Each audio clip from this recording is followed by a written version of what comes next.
At the Sodor steamworks, the black fire's been checked over by the workmen of the steamworks and the volunteers from its heritage railway.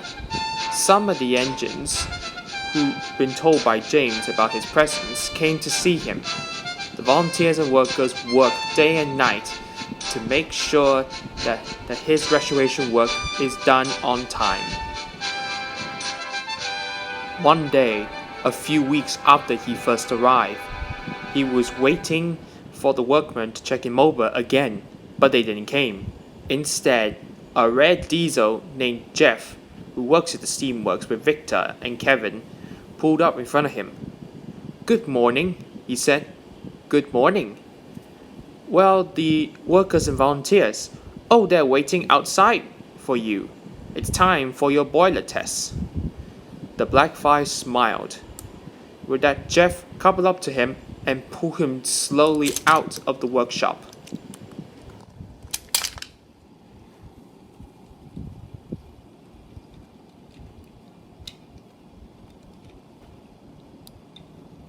Jeff places the black five into a siding next to the water tower.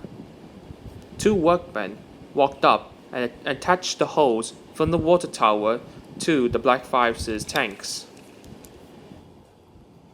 The black fly simmered happily as the warmth spread through his boiler and water gushing in. The fat controller who came to see the tests walked up and spoke to the black five.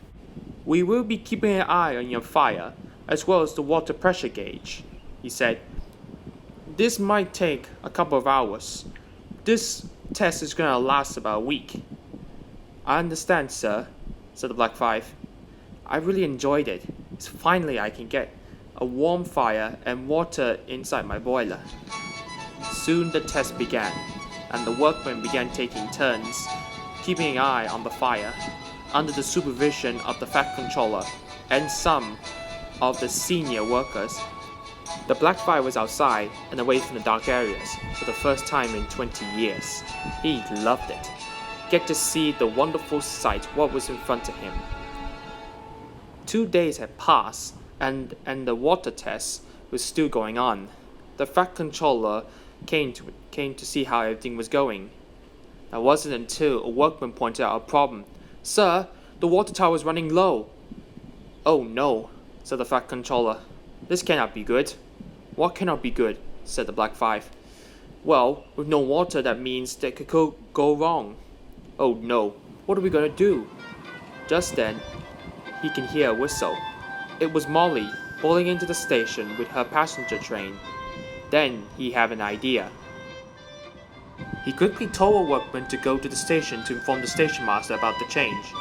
Soon Molly was taken off the train and went into a siding, while Jeff took over Molly's passenger train. "What's going on?" asked Molly. "Sorry about the change," said the fat controller, "but we do need your help." The workmen quickly wasted no time and get a new set of hose, and the water gushed through from Molly's tanks into the black five's tanks. She turned to the black five. "It's nice to meet you. James told me everything about you. My name is Molly." "It's nice to meet you, Molly."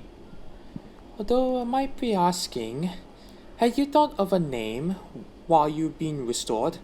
"Well, not really. I have been thinking about it," he said. "Although one name has popped up. Although I hope you like it.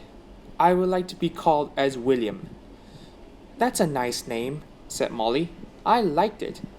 You sure?" "Of course. After all, no one even given the name William, apart from a long time ago from what I heard." "Although I would like to ask, why you decided to choose that name?" "Well," said William, "it's kind of a secret, but I won't say it much." "Why?" Well, it's okay. Don't worry, your secret's safe with me." "All right then," said William.